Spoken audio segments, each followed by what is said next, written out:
right. Welcome, Lehi, to Free Your Great to be Mind. here. Lehi Dominguez, is that right? Did I get your last That's name correct. right? Cool, Yeah, cool.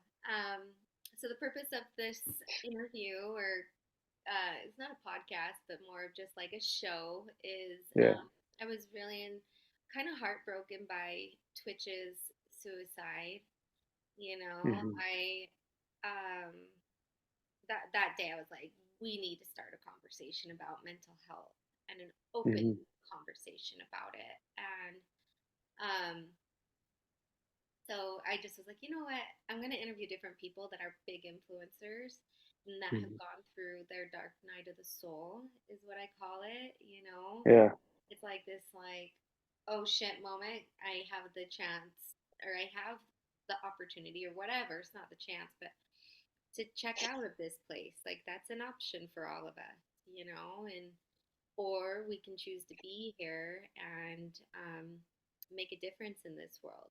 And Hmm. so I honor you for coming and for sharing your story today.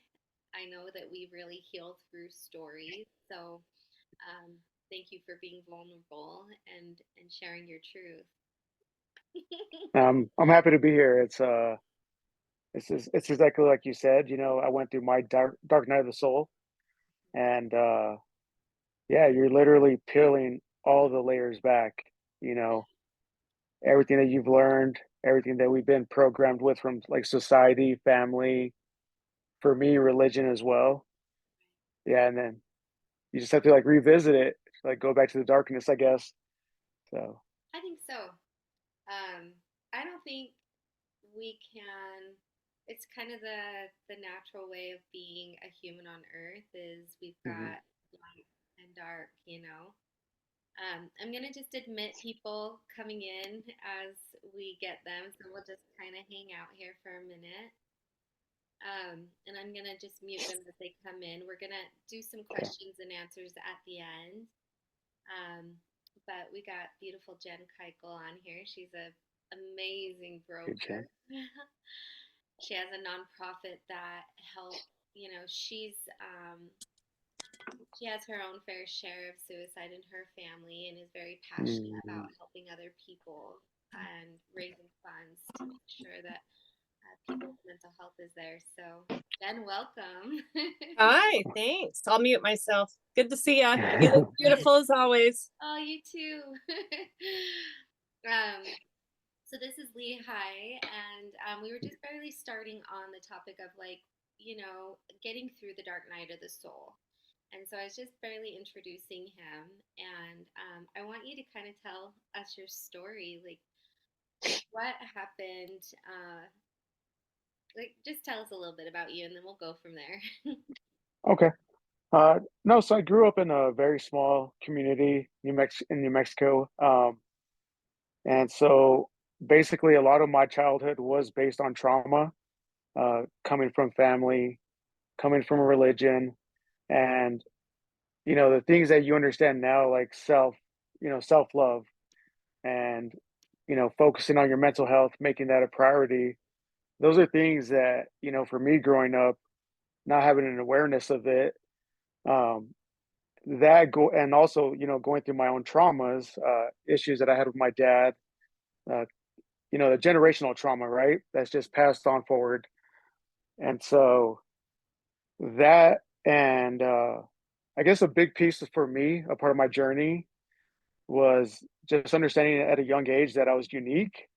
But then everything that happens from the world kind of just left me feeling like, you know what, I'm nobody special, so anything that happens to me, like, it's fine, I deserve it.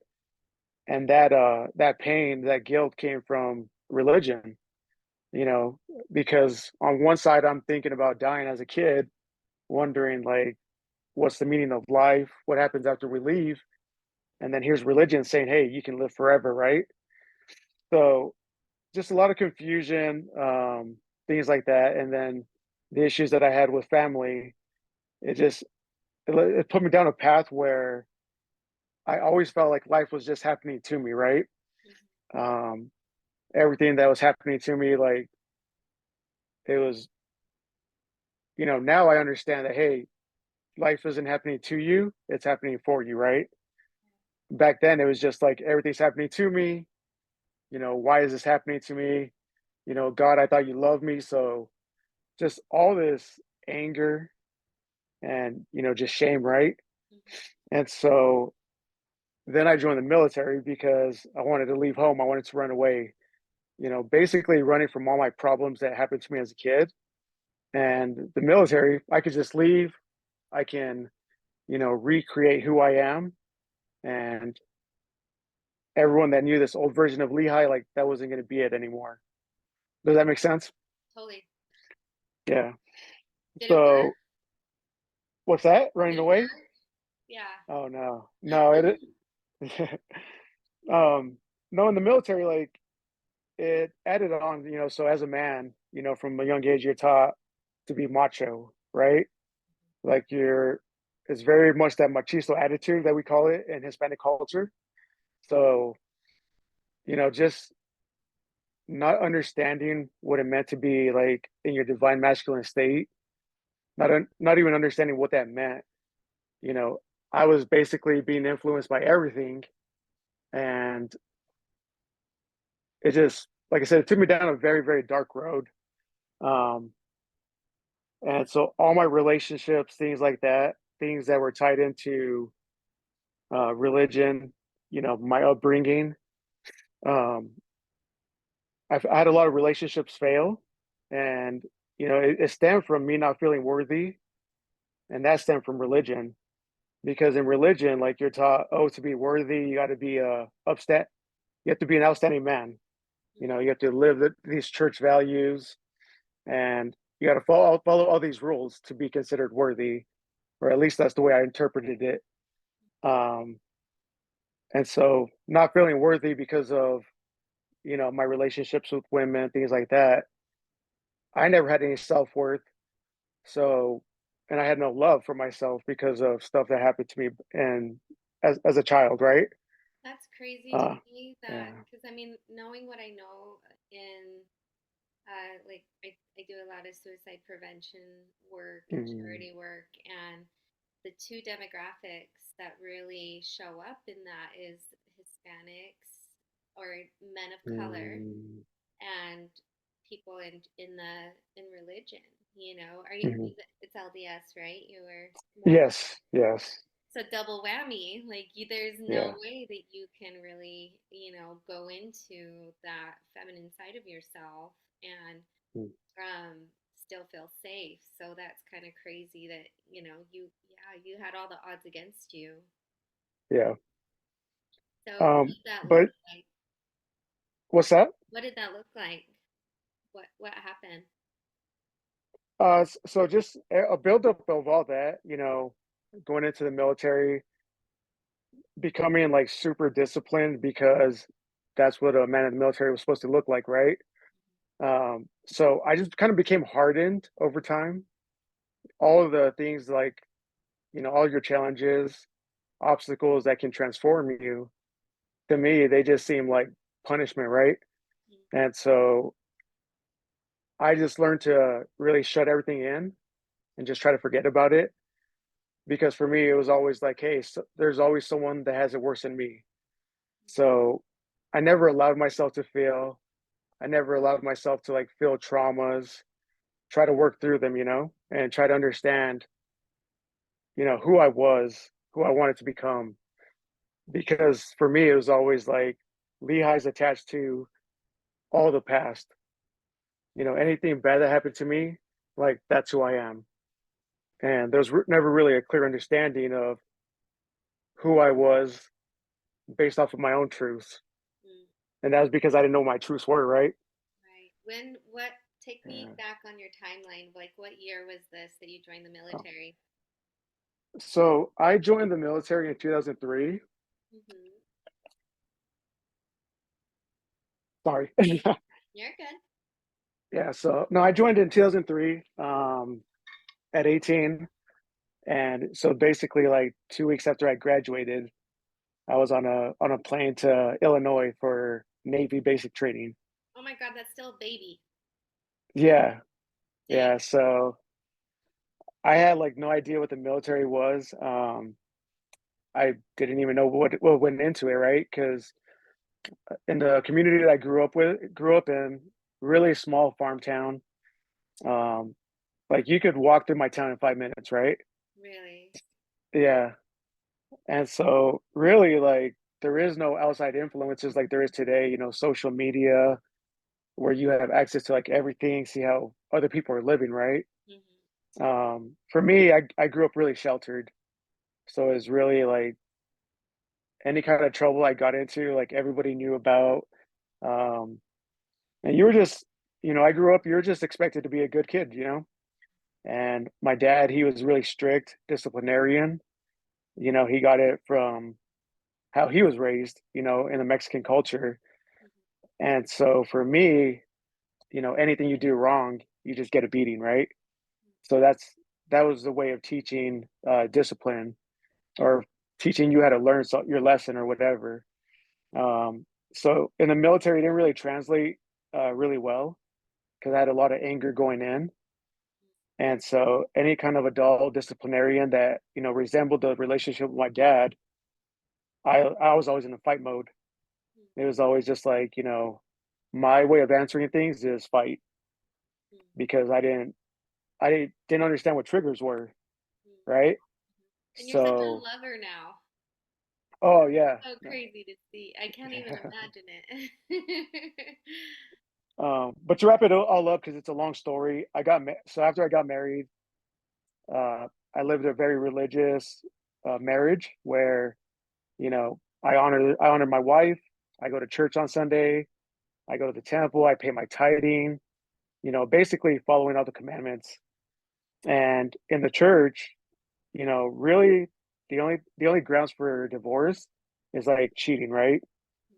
Um, so for me, my relationship was very toxic, and a lot of it was because of things that I carried with me as a kid, and because I didn't know how to love, and because I was always so angry and not understanding where it came from, it carried over into my marriage.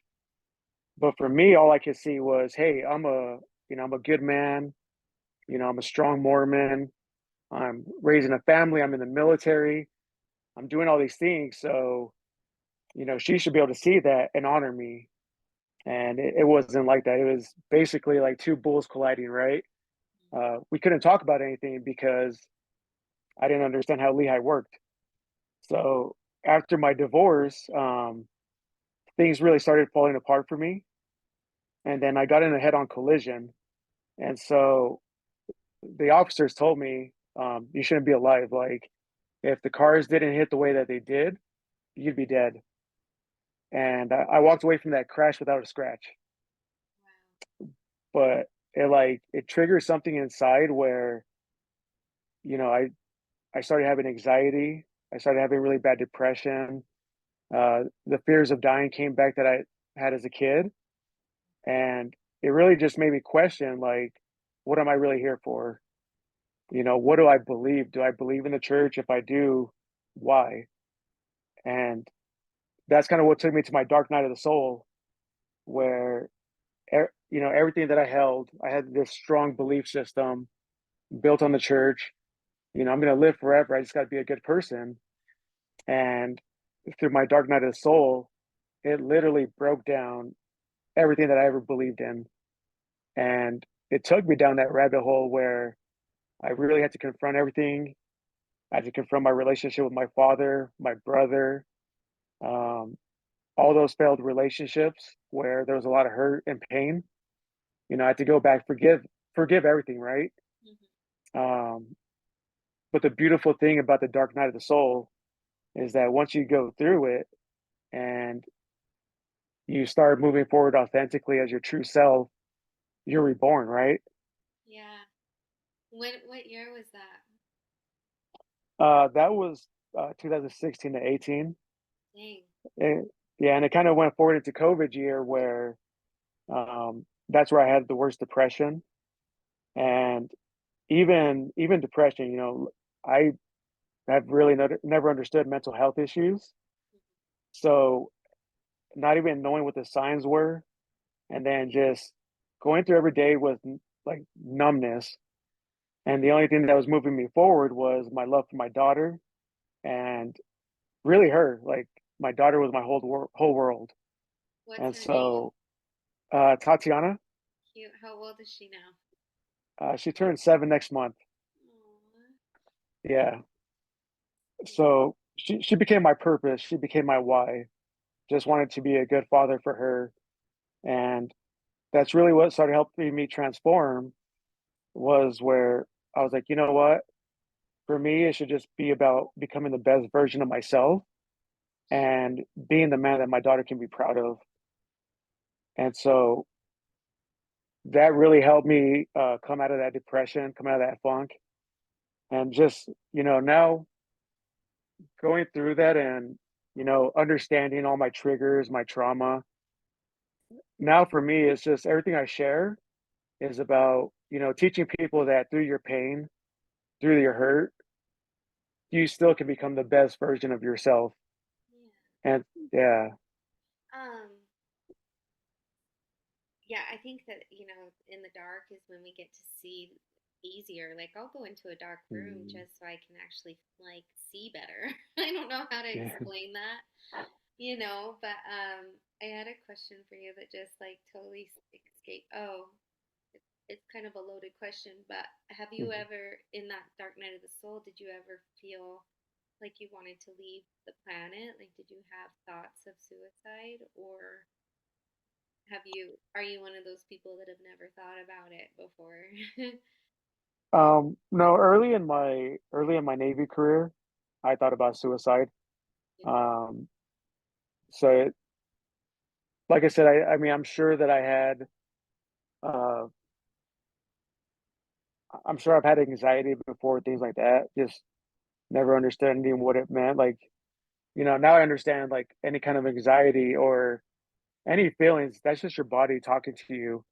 Like, hey, something's triggering you. Let's get down to the root cause of it. And so that's really what's helped me with my feelings. Help me in my marriage where we can communicate because we understand each other and we're not bringing our past trauma into the relationship. So how did you get through it? So you had your crash and it kind of went through Mhm. COVID. And I know that your daughter was your inspiration, but what were some of the tools that you used or like, were there certain mentors that came into your space? Like, how did you dig out of that hole? So I actually came across Reiki after my divorce. What's And Reiki for so, our listeners that don't know? Do you know? okay. Explain what Reiki is. Uh, so Reiki is basically energy healing. And, there's crystals involved because you take energy from the crystals. Um, and basically, it's just a way so, most Reiki healers that I work with, I call them shamans. And so they just have a way of recognizing the energy from your chakras and anything that's not there or supposed to be there for you. They help clear those attachments. They help clear that energy. And they also bring an awareness of things that you're going through that you might not know and help you like recognize it, like whatever is lying deep in that subconscious, right? Yeah, isn't that a Um, trip when you realize how connected we are? How somebody it can read that information from your body? it was like the from my very first Reiki session. It was mind blowing because I had no idea what energy healing was. I had never seen a crystal in my life, and my very first Reiki healer, Bobby, he knew like from our first meeting, he was like, "It's not your pain," and I'm like, "What are you talking about?" And he's like, "It's your dad," and I just literally start crying on this random guy's table that I never met, and I'm feeling like it was just insane. But the fact that he knew about that, that's really what helped me start healing, right? Um, it helped me start recognizing just, I mean, it's crazy to explain. Like I started recognizing synchronicities. Yeah. I'm seeing these numbers, out of the blue 11:11 like nonstop, and I'm like, what does this mean? I was like, this is crazy. Um, but just understanding the messages from that, the messages from from your angel guides, your divine guides, and just seeing like reconnecting with spirit, with source on a different level Yeah, because now it's just especially one on knowing one. that religion, right? Like I used to take myself to church and I baptized. None of my family is religious, but I was really looking for a connection to the Holy Spirit or whatever. Yeah. And I actually found it in nature, and I kept thinking, like, I'm not feeling it in this church. It makes no sense. Hmm. But I remember feeling my connection to Source through something very similar and just knowing that, holy crap, it's in everything that we do, Right. right? And everyone we meet every day is a synchronicity. And like, there's always synchronicities in every moment. Hmm. And I thought it was really cute that you brought your crystals here. Like, before we hopped on the Right. call, you're like, Crystals. where's my crystals? Yeah. And it's inspiring for other men because I think they're curious. And that's what's good to have Hmm. you on here to kind of normalize the elements that are so natural. So Hmm. that's amazing. So, what does that maintenance look like now for you? And um, tell me a little more of how that's evolved. Okay. So I do a lot of meditation. I love meditation, just the way that you can just be at peace in your thoughts, like just have like a clear mind. And that's something I struggled with before was I was always in my head about everything, constantly overthinking, overanalyzing every situation. Um, and just like because my thoughts were so scattered, I noticed it affected my emotions, right? I Mm-hmm. was very emotional. Anything that triggered me, it was just emotional outburst. Like I couldn't control it. And through meditation, just being able to like clear that monkey voice that's always there trying to tell you one thing, just being able to like clear that out and feel everything from your heart. Like that's what meditation has created for me. Like just such a safe place to be. And so, What's your meditation practice look like? Do you have an app do you listen to music? Do you have an altar, or Mhm. what does that look like? no, so it's a part of my morning process. Like as soon as I wake up, like I don't go to my phone, I don't go to social media, not turning on the TV. It's like I go to my living room. We have tons of plants and crystals in there. And no, I'll just lay down. I'll listen to meditation music. Sometimes I'll listen to Steve Noble. He does a lot of meditations on like star seeds, things like that. Um, and that's just the way to start my day. So I'm already in a peaceful state of mind. I'm grounded. I'm present in the moment, and the rest of my day just goes by so much more naturally because I'm already at peace from the start of the morning. Right? Hmm. What is a star seed? Oh, star seed. So I don't have a lot of understanding of star seeds, but I know that we're basically people that chose to reincarnate here today and serve as like light workers for the world, right? Yeah. So a light worker is you're sharing your truths, you're helping people see like past their own traumas because maybe you went through something similar, right? Hmm. And instead of going into that negative state of mind, you're showing like, hey, there's light at the end of the tunnel. Like all this pain can be transformed and you can see life for the beautiful gift that it is, right? Hmm. Yeah, the Intuition Academy is the platform that we are sharing this interview on. And that was Okay. a beautiful download that I got. And I kind of went through my dark night of the soul in 2016. Hmm. And then on 2/22 of 2017, um, my daughter, was self harming. And I was Mm. really far in my masculine. And just my life was blowing up at the same time. But I prayed like for real the first time and got a voice from my great grandpa, and he's like the Intuition Academy. And Mhm. so I went downstairs to go. look it up, and there was nothing there. I don't know if I told you this already. I I'm don't think you have. If I'm repeating myself, I'm sorry.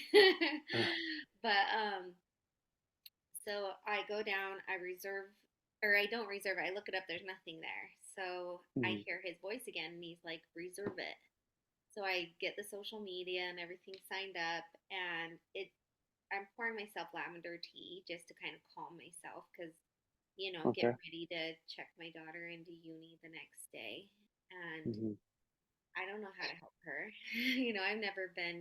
I've never dealt with my trauma, and it just passed on to mhm, her. And so she's like, or I get this ping at 2:22 in the morning on 2:22, and it's from the medium I had been going to see after my sister died. And she's like, mhm. "Hey, sweetheart, your sister's with me, and she's dancing in Lavender Field. Does that make any sense?" And I was like, Oh, "Oh my gosh, yeah, it does." And she's like, "Well, whatever you're doing is sent by your angels, so never let it go." And mhm. so the evolution of the Intuition Academy is really for the star seeds and the diamond children that are going to be the new teachers in the Yes. new way of in the new earth. So this great awakening is pretty gorgeous, and they know Mhm. more than us. Oh, So, that's kind of why you're here, is to just give them permission to speak their truth and mhm. know that it's going to be okay, that we can make it through this really heavy energy that we're in right now. So, yeah. Yeah, a huge part of that too for me is just being working through my pain, working through my traumas. Like it's taught me so much about myself and just, it really helps you tap into your inner strength. And the beautiful part about understanding your divine feminine energy is that now I can feel things, right? Yeah. So now I can actually, cry and have emotion where before, because I was overly masculine and I was shut off, um, that's where you got all the emotional outbursts from, right? Hmm. And now it's just because I have that awareness, it's like I can just, if something disturbs me during the day, I can sit back, be present, you know, it just helps you operate so much smoother, right? Yeah. Because you're operating from your higher self. And Well, now you even get to in, be a little creative in the process too. Like before yeah, I recorded our session, you showed me a oracle card that you had pulled, yeah. and I'm sure old Lehi would not be cool with pulling oracle Oh, cards. I would have thought I was crazy. I know. Mhm. I think that's beautiful. Um, I'm gonna ask you something, and if you want to cut this out, we can. I Okay. think maybe that's why tonight it's just you and I, which is beautiful and divine in Mhm. every way.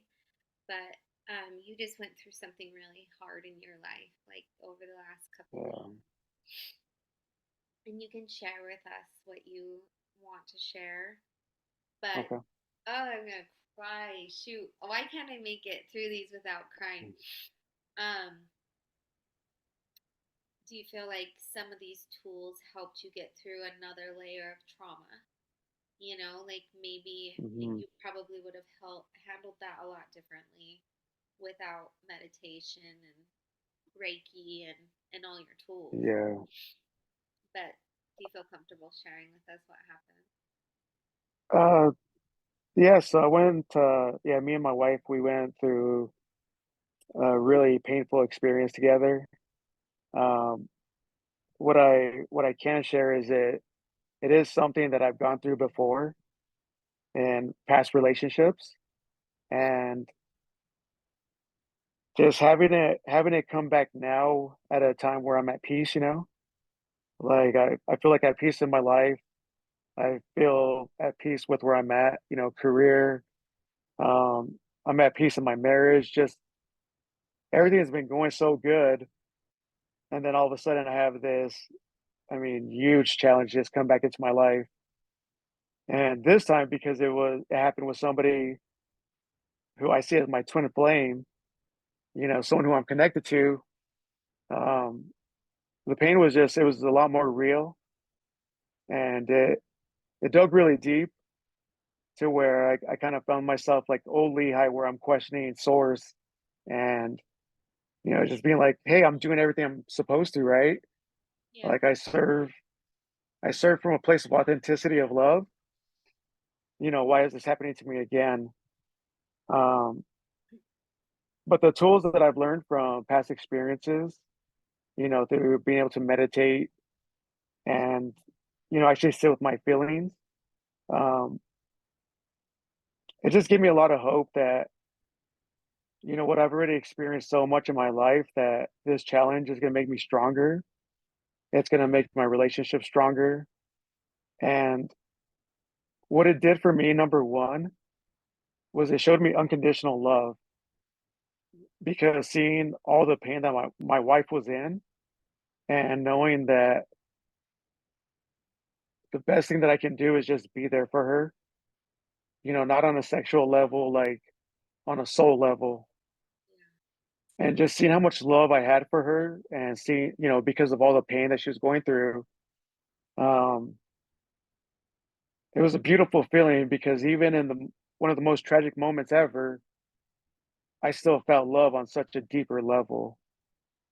Like it brought my entire family together, and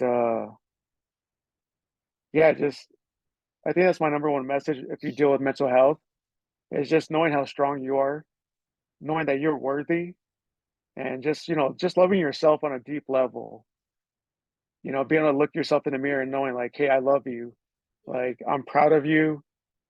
You can do anything you put your mind to. So that's why I do what I do right now. Still in the military, I fight professionally. I even started acting, and it's just, Cool. yeah, it's just like, hey, just showing people like, hey, if I've gone through all this crazy stuff in life, and I've turned that into my peace, you can do it too, you know? And you can do some crazy stuff that you never thought was possible whenever you didn't care, right?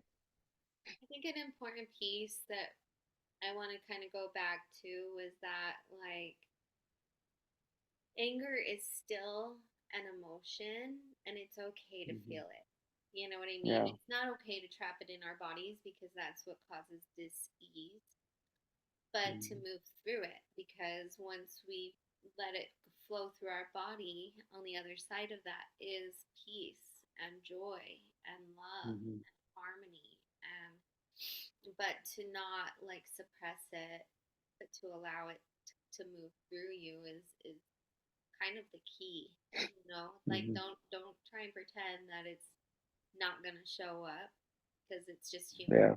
nature to do that. But um it takes, I think, once you go through that, um those types of experiences, it gives you a little bit of this kind of like, um you really don't care too much about what people think anymore. Like, it's almost Mhm. like a disservice to not share your gifts, because you are on this planet.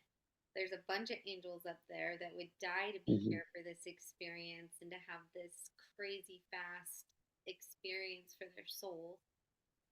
So to take advantage of it and really live it to its capacity and to share it with the world is what I see through you.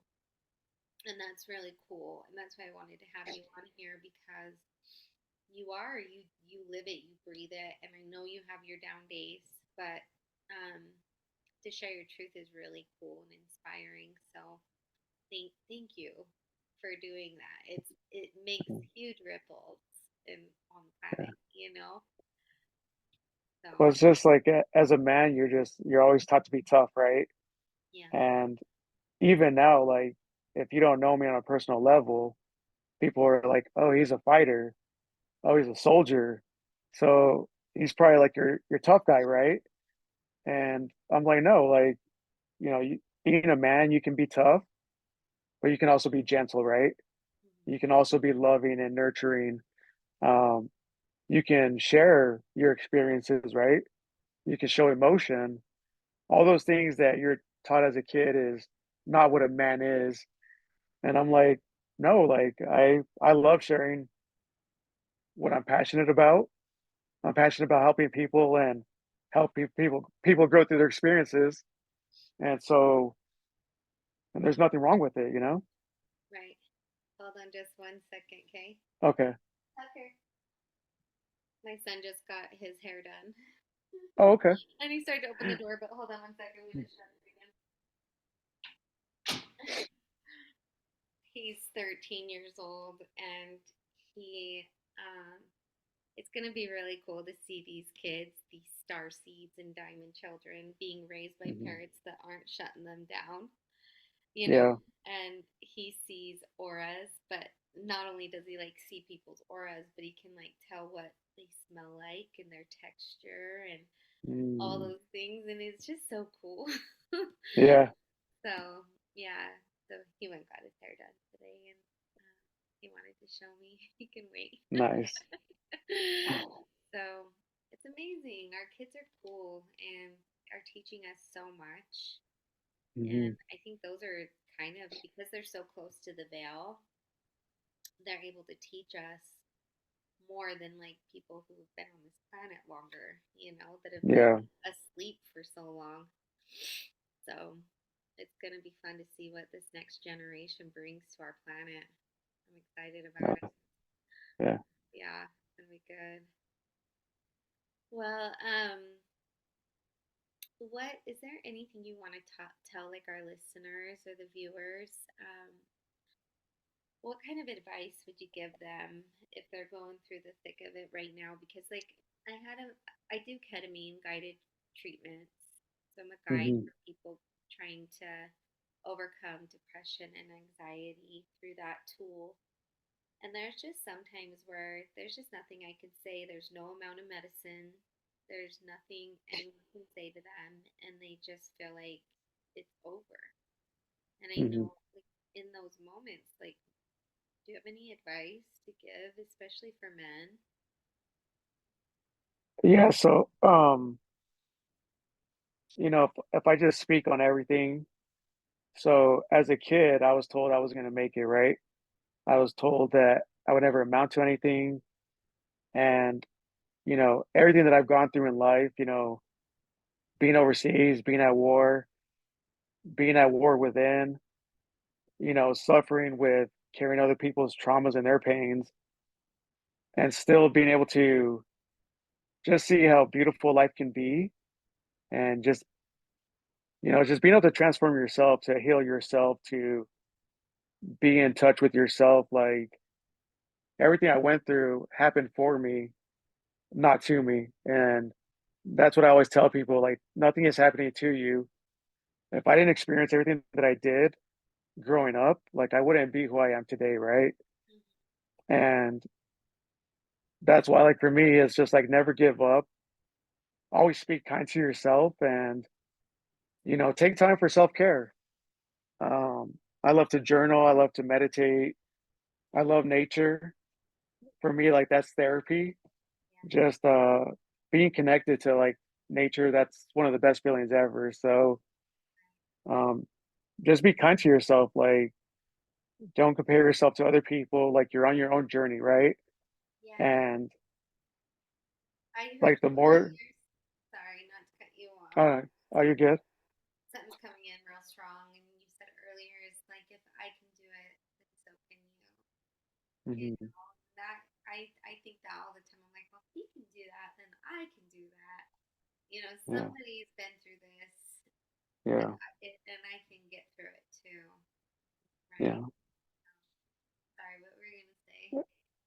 No, that's perfect. No, like you can overcome your traumas, right? Like you can overcome your mental health. We can normalize things like sharing what we've gone through in life. Like before, like I thought it was embarrassing, there was shame. Now it's like empowering for me, right? Just talking about these things and sharing my journey. Um, but more so, it's made life beautiful. So just knowing like you can overcome anything and have the life that you dreamed of, manifestation, right? Yeah, we are So co-creators. We are the creator, and we are so connected. So when we are conscious of the vibration that we're carrying, I feel like I've been seeing like during COVID, it felt like there was this big dissonance, and Mhm. if everything's vibrational, we can't have this harmony without these highs and the lows, and it's just the way it is here. Yeah, Yeah. I talk like I'm from this other planet, but I am. And so, we are, and we're just here, we're just souls on this plane having like a human experience, but Yeah. it's such a short blip in time to the big picture of what's going on. And yeah, I like the idea of just normalizing. And can you tell our listeners how to follow you? Because I love Oh. your post about the divine feminine and the masculine and twin flames. And that's like a whole other topic for another Oh day, yeah. right? But do you think that because you were willing to go to that depth of your, inner being, that you were able to attract your twin flame? Oh man, I love that you brought that up. Um, so yeah, like knowing that like uh you attract your energy, right? So when I was in relationships that were really toxic, it was because I was attracting those relationships where, I didn't love myself and they didn't love themselves. And so the first sign of any trouble, like it was always just like blow up, right? Right. I had no idea how to communicate. I didn't know about like triggering other people. I didn't understand other people's triggers. Like it was just all over the place, right? And so going back to the dark night of the soul, being able to like forgive and just release all those attachments. When I met my wife, like it was like the universe just spoke to me, right? Um, like right away I knew she was the one. Like right away. And just the level that we connected on a soul level, it was amazing. Like it's when you can like communicate and just be your authentic self with your partner, whenever she can open up to you and have that, knowing that she has that safe space to open up to you, it's because you've peeled everything back and you see everything for what it means to you, right? You see it through your truth and you can communicate that with your partner. And it's just, oh man, it's amazing. Isn't it? It's like the most. I've realized through my relationships that like how telepathic we really are. Mhm. Like I've just it's so insane how we can communicate without even having to speak a word. As long as the Yeah. heart's open, it's easy. And every time you talk about her, I get chills. So I think that's the sweetest thing to witness, the two of you and your love. And I think it's so sweet to, it really makes ripples in the world. And I actually feel I've done a lot of research on twin flame, like there's any kind of research you can do about it, right? But like I've been kind of obsessed about it. And I just feel like that's kind of where we're headed when when the collective really understands and we don't shame, our sensuality. The feminine Mm. is here and she feels safe, that energy feels safe. Um, that's when the twin flames reunite, and that's when, Mhm. you know, all of this dense energy gets to move and we get to go into some kind of utopia. Who knows? That's what my Yeah. little girl wants to believe, this this thing. And so it's cool to witness you guys in that energy. I know life is always going to happen. There's going to be hard things, but you guys are moving through it really beautifully. So, it's good on you, man. Oh, hold on. Is that your We got a dog? guest. Hi, honey. Oh, she's so cute. She's beautiful. Um, you want to say before we end the call, or is there anything we didn't cover that you want to share? No, we I think we covered a lot. There's a lot more layers to everything, but I know time is short, so it was trying to like condense everything to fit the show. But No, um, I want them to connect with you on social media so that they can hear mm, more of your story and connect with you one on one, and really get to yeah, know you on a personal level.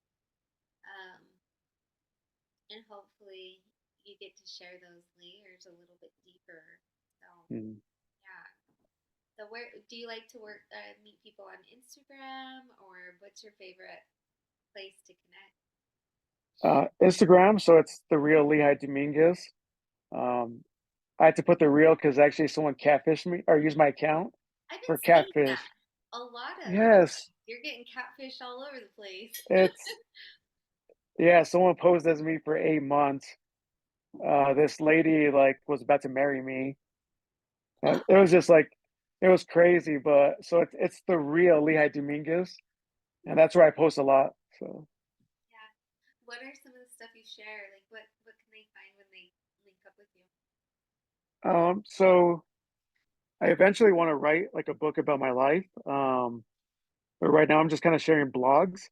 Cool. So I think I'm like on blog number 32, and everything I share is just like I've talked about unconditional love and just what it means for me because of my past experiences and where I'm at now with my wife. Just everything is like a teaching of life that I've learned. Yeah. So, Okay. Well, follow Lehi on Instagram. I'll post it on the YouTube, and this will be something you can share with anyone you want and yeah, it'll forever be on the Intuition Academy's YouTube channel. So I that's just awesome. appreciate you um, sharing, man. Yeah, It feels so easy. Last time we talked, it was like over an hour, and I just feel like so connected to you. So hopefully, I get to see you in real life soon. yes, definitely. Yeah, You're not super close, but you're not too far away. yeah. So, all right. Well, I honor you and I appreciate you. And yeah, thank you so much. All right. Thank you, Rochelle. Okay, we'll talk soon. Okay, bye.